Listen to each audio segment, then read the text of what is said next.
There were all of these indicators that suggested that maybe innovation itself has just been reinvented. Good is out, exceptional, layered, and dynamic value rules the day. If you're great, you will create a discipleship and a following that is unbelievable. My wife would say stuff to me like, the trash is full. And I would think, totally. And so, right? So like the next day, I'm out looking for bigger trash cans. Duh. Who doesn't know that, right? Now, the problem is that most people don't really put together a plan. And maybe you don't need a customer service plan. Maybe you really don't need it, because these guys know what they need to do.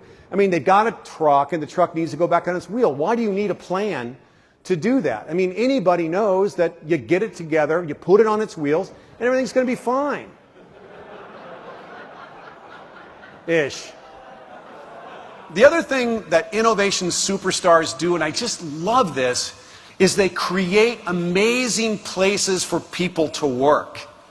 And they honor and respect and genuinely love the people that work there. Oh, do they hire salespeople? Of course not. Why would you hire salespeople? Everybody hates salespeople. So what they do is they hire disciples of the religious order of Apple. Right? Have you ever talked to these guys? It's like they're scary sometimes, right? But they're not selling you anything. They just love the stuff so much. I was researching this book. I was disappointed and surprised to find that my colleagues in the management consulting space were propagating over 170 different forms of so-called innovation management systems. And these systems were designed to take organizations to a new level of innovation. The problem is that these systems were not, in fact, innovation management systems. They were risk management systems. The baseline level of expectation is where most companies live, and it's the beginning of the end.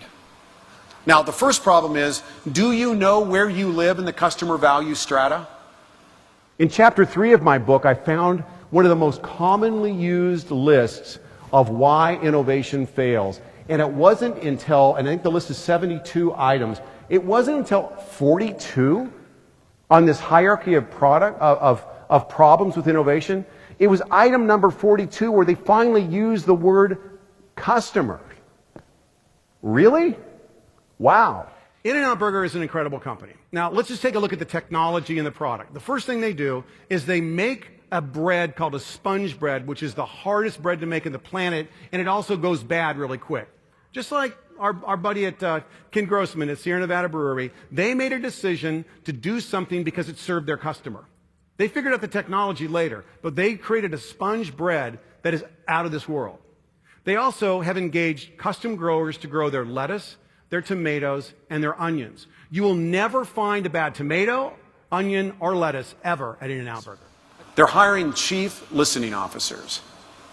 And the reason that's good news is the organizations that have learned to participate, to co-create, and to collaborate in the digital sandbox in an authentic way, not as a corporation, but genuinely in an authentic way to communicate with these digital tribes, they are developing extremely relevant products. The hard part is knowing what to invent.